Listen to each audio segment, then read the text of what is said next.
Hello, hello, hello. My name is Johnny Calloway. Today I have my very first guest, Mr. Travis Rogers of Tru Principles Investments. Principles is a company that's just teaching the urban community, not only the urban community, but everyone about investing in yourself, whether it's financially, mentally, spiritually, just creating a better avenue for you and yourself. So without further ado, Mr. Travis Rogers. Oh, thank you, Johnny. I'm happy to be here. Thank you, everyone that is watching. Yes, it is a phenomenal morning to be here with you all. And like Johnny said, True Principles, we help you transition, which I basically have named it transformation. We don't help you change. We don't help you just continue to maintain the status quo, but we help you transform, taking you from ordinary to extraordinary. And I mean, it's true principles because we all have principles instilled in us from day one. And the biggest principle of them all, and I have a book that I wrote on this, and it is the principles of creation. We all have a principle of creation within us, but it's what you choose to create that's going to define you. We have two roads to travel, either the road that we travel that's going to bring us a wonderful harvest, or we have one that's just going to bring us a dry dirt field where we keep doing the same things over and over and getting the same results. So, I'm excited to be here, Johnny. So, if you don't mind me asking, if you want to just jump in, what started you on this path to this journey of awakening? Is it something that you've always wanted to do? Did it at a young age? Did you know this is the path that your life would go? Or just tell us a little bit about your upbringing and where you come from. Well, when I was growing up, my whole childhood, I'd say, was probably like most boys. I wanted to either be in law enforcement or the military. Uh, Law enforcement, I was like, no, I'm kind of rough, bad kid. I don't think that'd be the way. So I decided, like, you know what? I'll go into the military. Jump forward through my childhood of a rough sock'em, do anything, tough kid, breaking a lot of bones, freaking having mad concussions. I said, you know what? I'm still gonna go in the military because I'm about that life. Well, God had other plans. I was working as an iron worker, fell 4 stories, broke both my kneecaps, both my ankles. That went out the window. No military in our armed forces is going to take a broken vessel. So I was like, you know what? Can't do that. So I fell in love with food. Culinary was my heart. I mean, it was literally the thing that saved my life because I was headed to a dark place. And I mean, after I fell and broke my kneecaps, broke my ankles, I got addicted to freaking painkillers. I mean, you talking about something that can take your pain away like that. I mean, it was lovely, but it was not lovely on my mentality nor my body. So after going through that ordeal and spiraling out of control, I said, you know what? I need to find something that I can do because I was hurt. I was hurt not just physically but mentally because I had not been able to go in the military. Then here I am, doctors telling me I'm not going to be able to walk again without a cane or assist. So I'm like, I was being defeated, and the only thing that was making me happy was the little pills. And so I had to fight them demons, had to fight that battle, overcame it. So fast forward to my culinary career of 29 years, and I can happily say I am retired as of January 2020, and I mean it feels so good. But back on topic, I started in culinary, and people don't realize, and I didn't even realize this at the time, but I worked in a grocery store produce department. And so a person be like, well, how do you start in culinary? I mean, come on, man, I'm working in a produce department. But at the time, I didn't realize, like, hey, God was setting me up for something better. Because I would be in the produce department, and they had this little info book. And every time I did my job and straightened everything up, made it look presentable, I would go and I would read this book.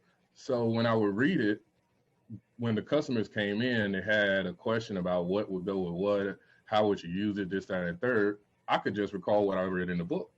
And so that got more customers to come into the local grocery store. So then I said, you know what? I got to take that a step further. And this is why I solely put my heart and soul into True Principles, is because I took the leap. I was like, you know what? Produce department's good, but I feel I can do more. I feel like I can create more. So because from the age of 9 to 17, I worked in a bakery with my parents. So I always knew that I was destined for business, always had a business mindset, always had a drive. And so I took that culinary career, and I mean, I went from a produce clerk to a cake decorator to a bakery manager, then to a pastry chef, executive pastry chef, then to a sous chef, to executive sous chef, to executive chef, to a general manager, to executive chef / general manager, Show out and then there. executive chef trainer. So it's like you got to get it. And the most phenomenal part about it is I never once went to god dang on a college. Not saying that I couldn't got where I was if I didn't go to college. I mean, if I went to college, but I didn't. That wasn't me. That wasn't my path. I knew me, and so therefore, when people would ask me in the kitchen, they'd be like, "What school did you go to?" I would tell them, I was like, "I went to HK school," and they were like, "What is that?" I said, "The Hard Knocks school."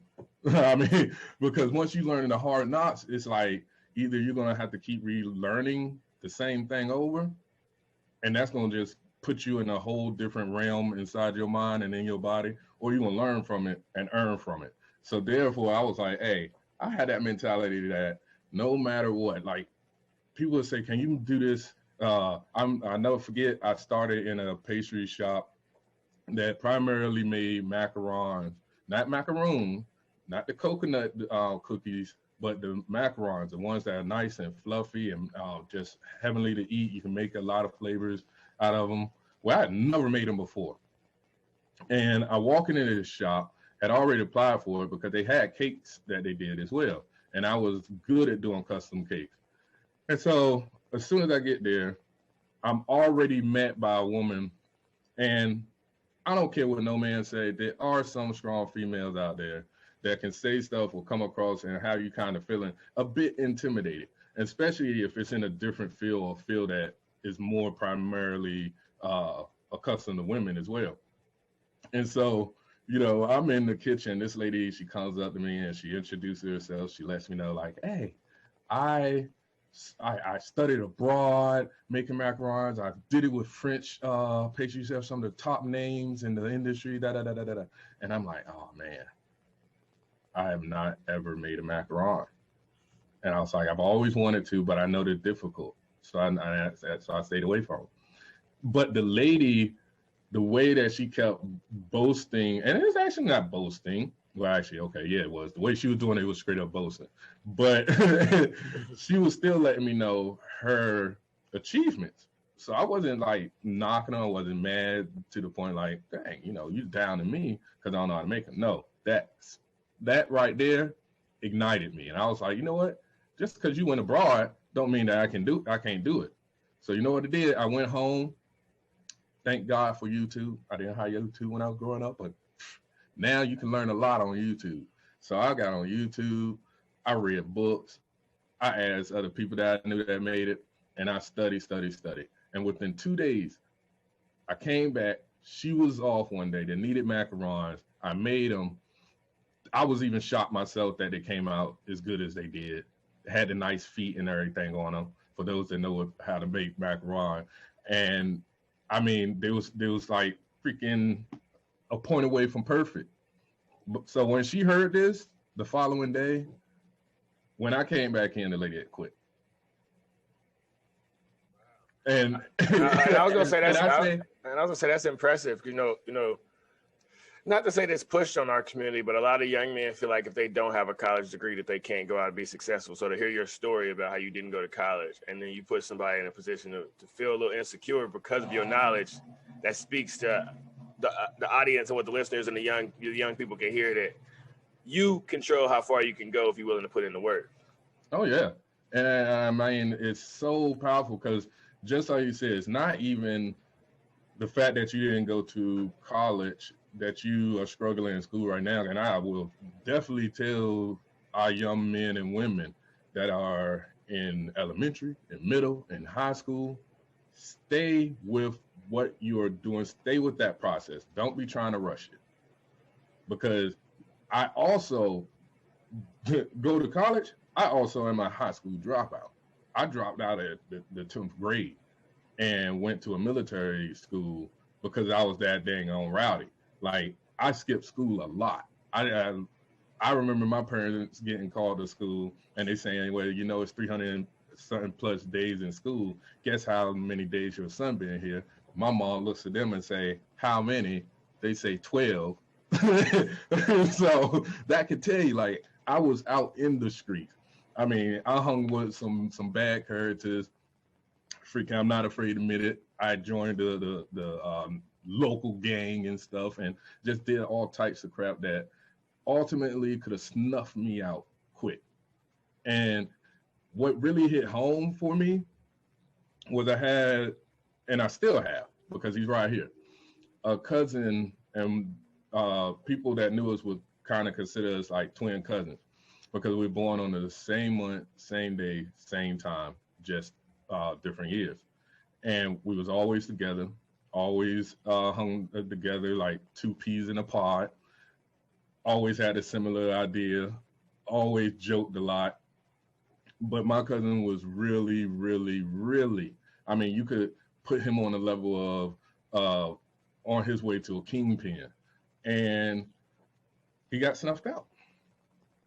He got snuffed out. I got the call one morning.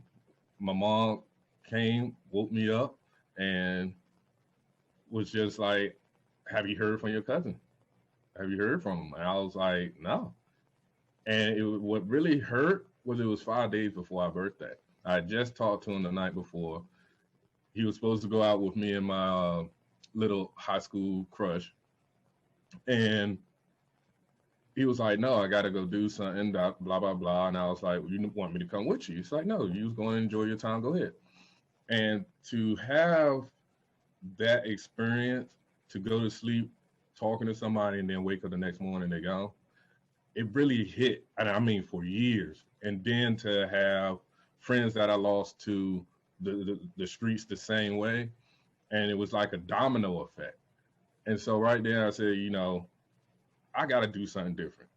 But just like a lot of us, we say it, but we don't stick to it and we don't follow it.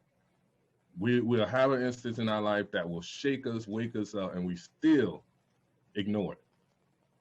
Why? Because we have designed a whole new set of principles based off of the life around us, based off of what somebody says, based off of what somebody does, based off of what we see, based off of what we hear, based off of what we eat. It's a lot of things, even bigger than that, based off of what we speak. And that's a big thing that I teach at Tru Principles is you have to be careful of what you speak.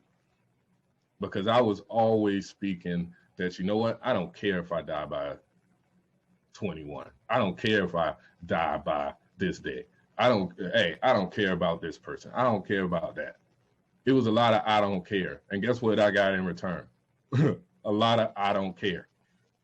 And I mean, when you have friends and buddies fall time after time and time, and then to start getting your life in the area of you feeling some type of just a little bit of control, and to have friends die not to the streets but to actual war, to see a lot of your friends that you were part of their life, now they're gone, or they're coming back mentally messed up, physically messed up, and there's nobody there to really help them reinstill those principles of creation.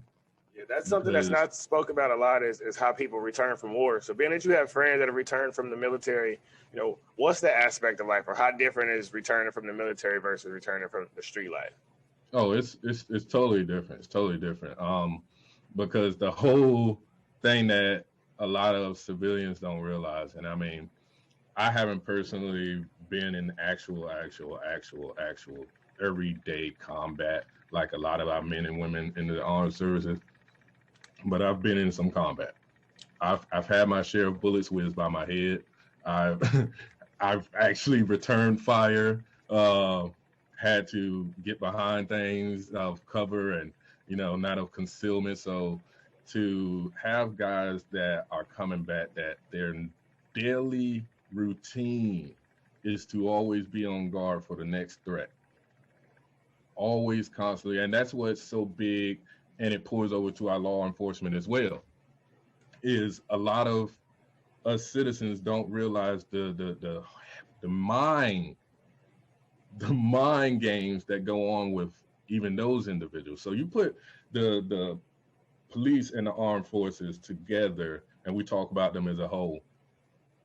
When they have to go out, like I said, they're constantly on guard. They don't. Then you add another pressure. I don't know if I'll come home today. Like a lot of us will go out, and we might say like, "Oh well, I don't know if I'll come home today either." But you going to the grocery store, or you going to your job, or you going to get your kids from school. Granted, we have had them horrific incidents happen in those same places, but not on the same level as our law enforcement military. When they go out, their percentages are much higher than ours that somebody can do some harm to them that they won't come home. Yeah, I And just so saw you had, a stat that said every day there's a cop shot at least once a day. yeah, and it goes the same for civilians as well. But what I like to nail home to people is, like they said, walk a mile in that man's shoes. Walk a mile. I have seen videos, live videos of losing one of my good friends to an IED with one of my other buddies walking behind him.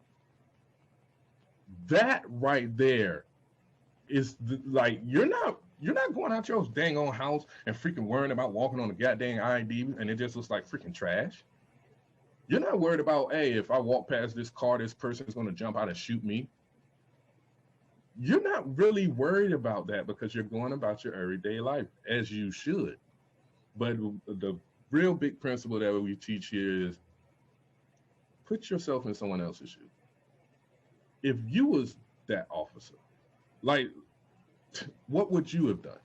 And I'm not talking about them officers that do the horrific stuff like the thing that happened to George Floyd and whatnot. I'm talking about the cops, the military personnel that are out there doing the job respectively, diligently, and always committed to do it for the love of their other people, their other officers and men and women in uniform, and for us.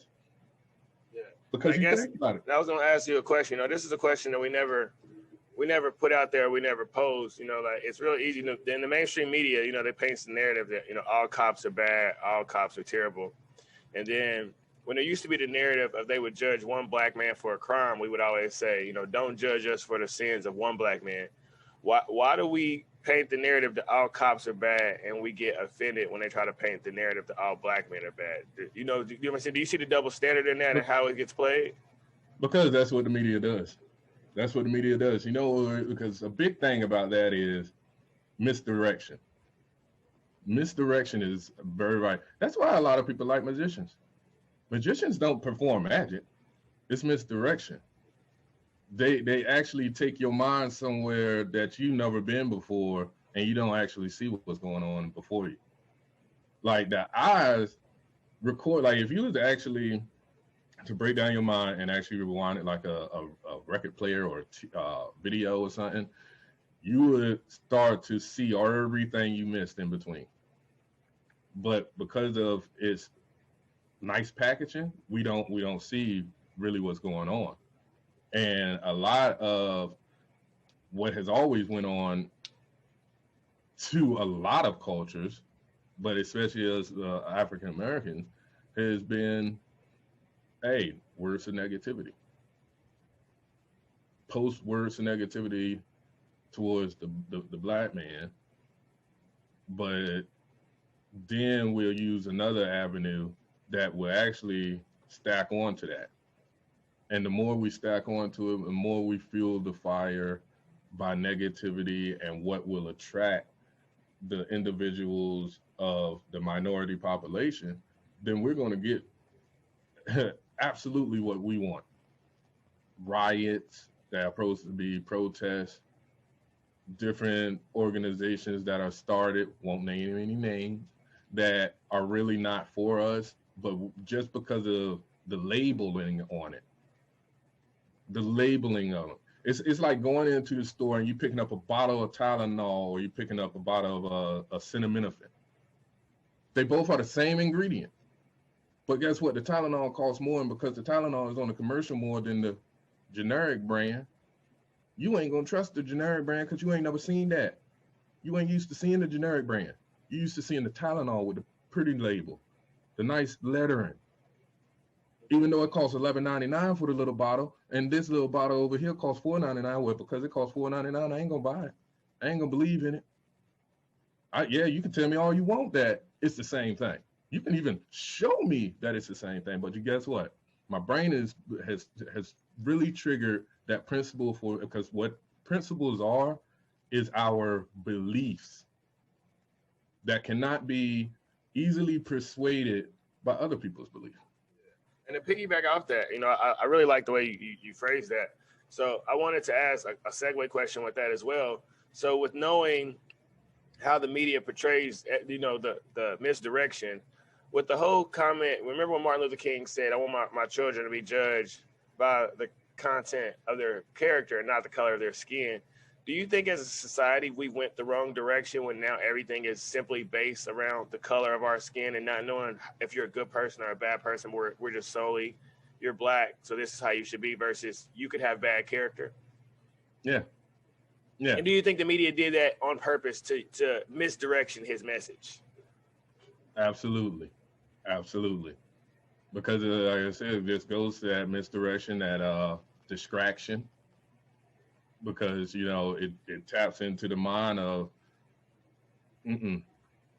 we want to play this the way we want to play it, not the way that people want to say it or see it. We're going to, as we spoke a while before, change the narrative. That's what we're going to do, because that's our ultimate goal, is to change the narrative. And the more people that are not mentally strong, and when I say mentally strong, this does not mean that, oh, I'm slow, or I'm stupid, or I don't, hey, what are you trying to say, that I can't understand this? No. I know people out here are smart, but the way the media is, and the way society has become, is like the adversary. His greatest trick was to convince people he never existed.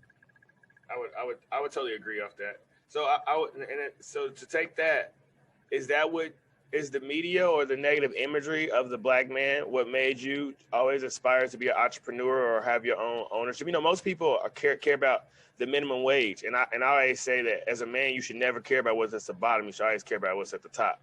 So what made you transition from being a kid to where we started getting a job to where you got the mindset to say, I don't want to work for somebody else. I want to own my own stuff. I want to control my own life. Really, it was, I got hit upside the head. Literally, I got hit upside the head to where I was staying my 13th concussion, and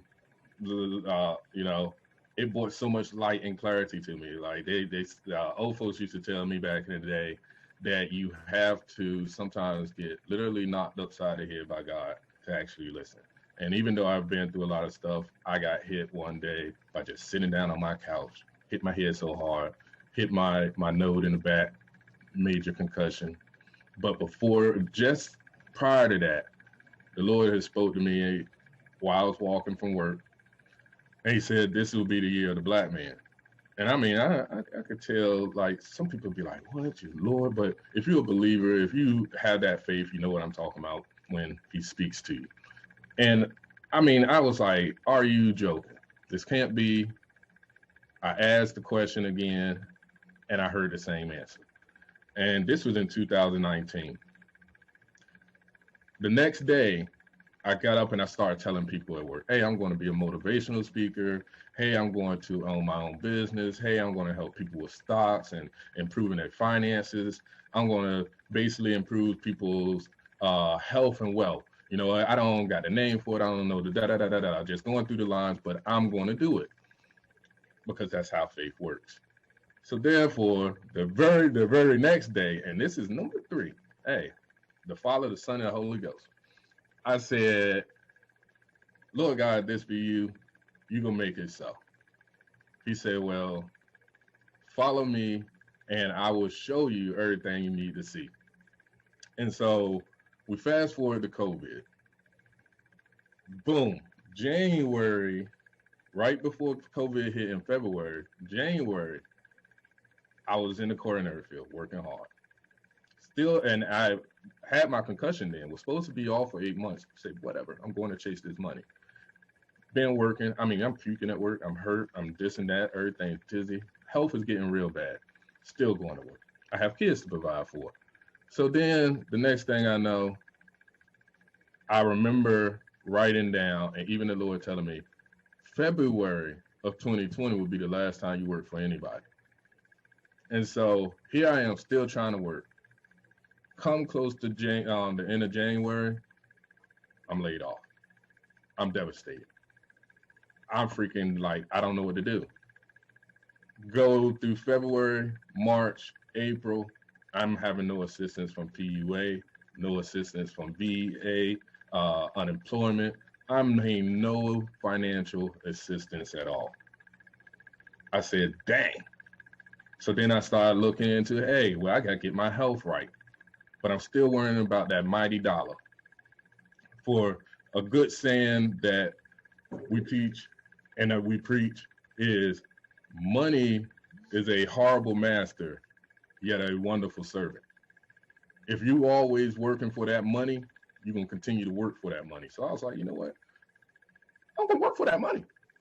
So I got on everything, trying to do affiliate marketing, trying to promote this business, trying to promote that business. Now, mind you, I've never been on Instagram before, really heavy. Hadn't been on my Facebook too much.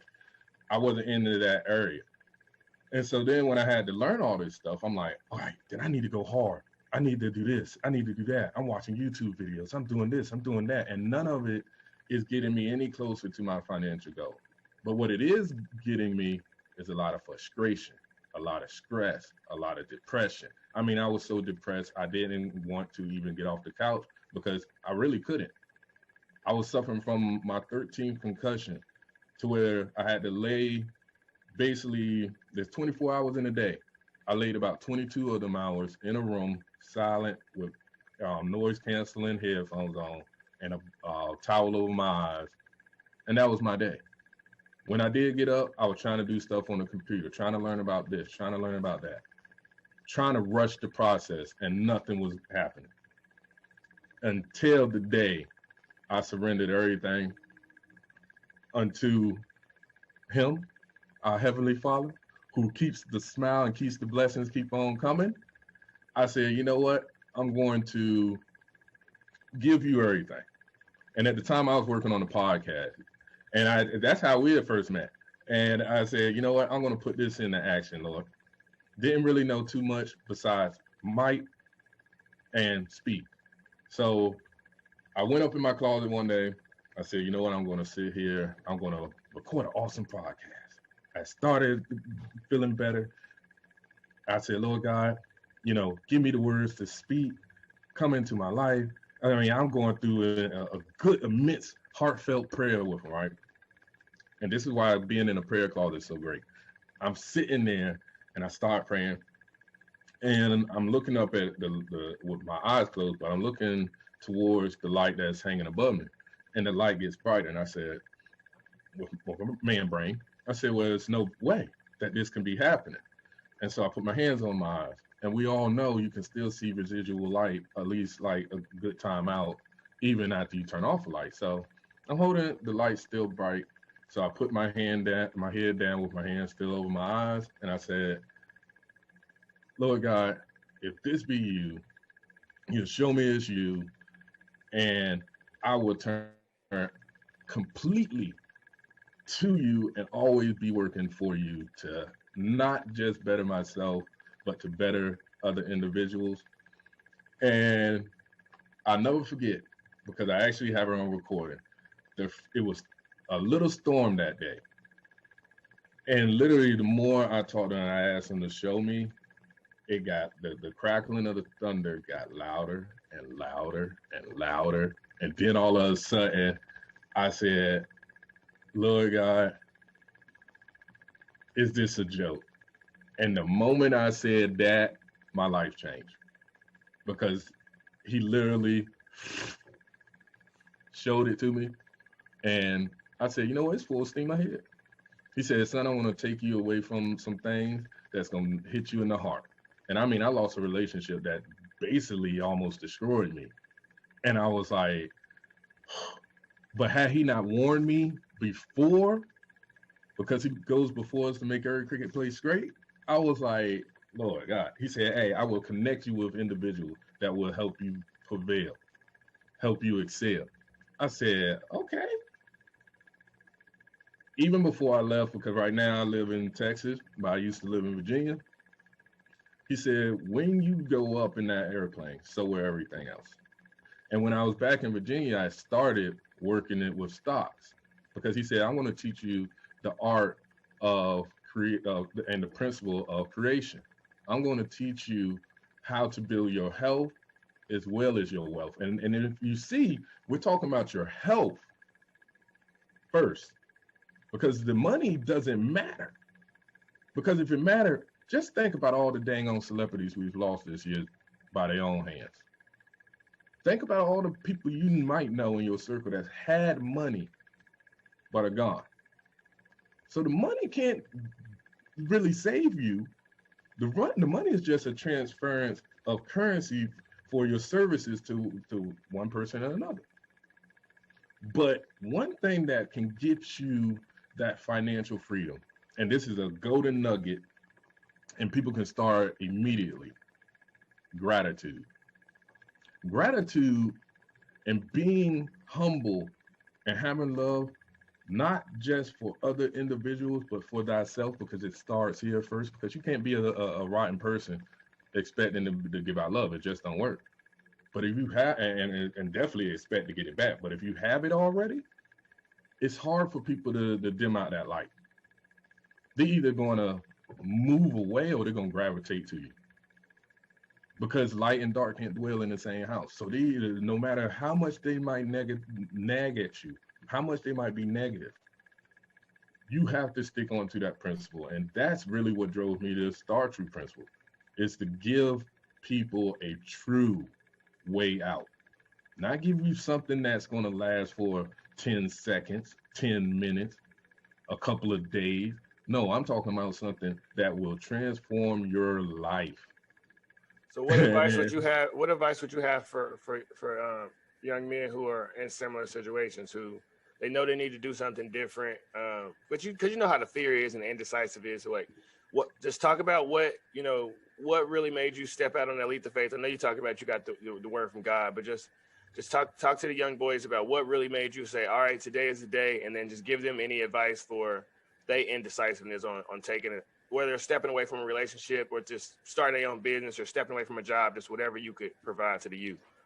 Be 100% honest with yourself. It's nothing bigger than that. There's no secrets, no secret sauce, no magical pill, no nothing. Be truthful with yourself. Literally, get up and look yourself eye to eye in the mirror. Yeah, you might seem a little weirded out. It might seem a little crazy in the beginning. But say, no, if I'm going to change, I'm going to start right now. Let me be truthful with the person that knows me best. Because a lot of people would think like, oh, well, I'm with my mama. I don't know me. Your mama don't know you. Your daddy don't know you. Your brothers don't know you. Your sisters don't know you. Your friends definitely don't know you. The only person that truly knows yourself inside and out is you and your creator. It's the only one. And your creator ain't going to tell other people about you. That's for sure. So whatever other people are telling you about you, that's not you. Whatever you are telling yourself about you, that's who you are. Start looking in the mirror. And then even, hey, You don't have a mirror, you're not around somewhere where you can look in a mirror, look in your phone. Instead of recording a selfie, instead of taking a selfie, just turn that camera or what's your name on and look at yourself. Look at that. Because I'm telling you, that's true.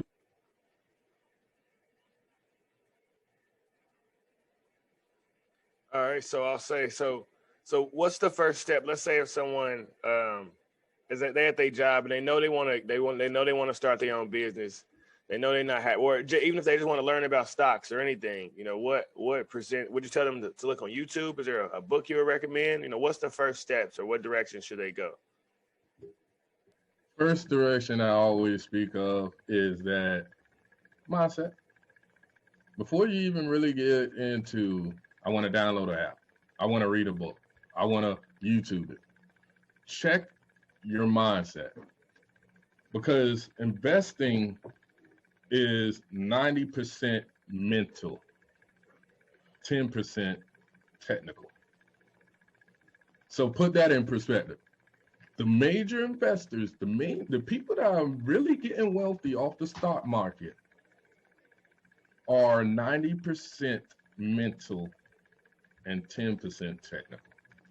So if you develop the mindset of, you know what, patience, develop the mindset, you know what, commitment, develop the mindset, you know what, I can't be going out here spending money like I'm Rockefeller. Develop the type of mindset that will have you excel in the stock market. Because if you don't have that mindset, it don't matter if you go and read a book. It don't matter if you go and look at a video. It don't matter if you know about candlesticks, Fibonacci, Elliott waves. It doesn't matter if you learn all that stuff if you don't have the mindset to do it. Now, you say to yourself, hey, I got that mindset, I got that drive, I had that commitment, I'm going to do this, hey, I have all of that, I'm ready. Then it is a lot of websites out here that can help you out, but I don't let you know. One that would definitely truly help you out, truprinciples.com. We help you out, get you where you need to get to. We have an amazing academy, the Academy, where we do not trade for you. We are not a broker, but we give you something that is much more valuable, a skill. And like I always like to tell my class, we give you the skill that pays the bills, the skills that will take you from zero to hero. So it's like, hey, let's go. Because we teach you all the skills and we work with you. And I mean, it is a lovely community. So I would start there. Okay. Outside of Tru Principles Investments, where can the people reach you at if they want to get a hold of Travis, just learn more? I know you had spoke earlier about a book that you had written as well. Yeah, you can find me on Tru Principles Investments on Instagram, on Facebook. And yeah, I have a few books on there as well.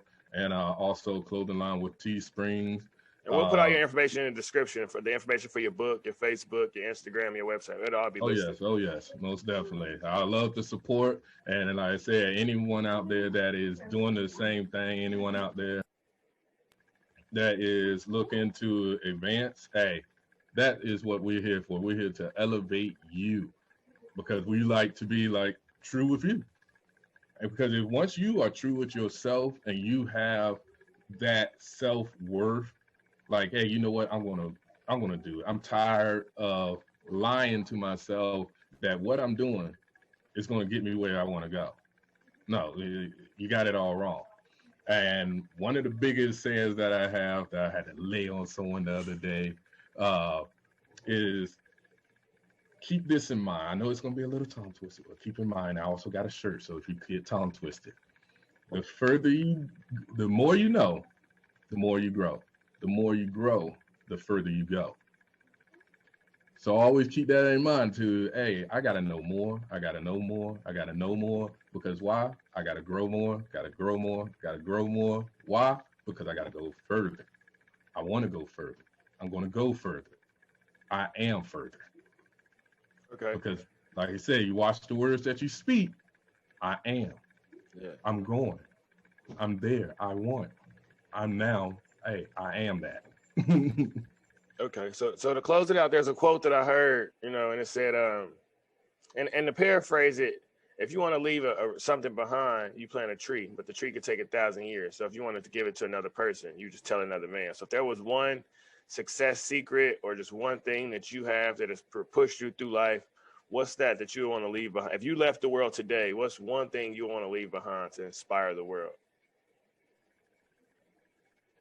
Don't live a life that's going to bring you regrets.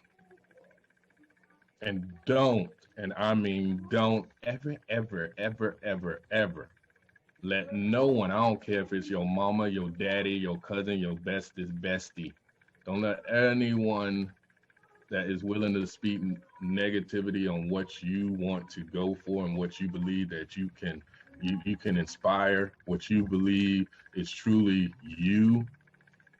Don't let nobody take that from you. Don't let your past take it from you. Don't let your present day take it from you. Don't let anybody, anyone take it from you. As long as it is a positive light, positive energy, go for it. That's the best advice. Go for it. Don't live a life of regrets. It will eat you alive.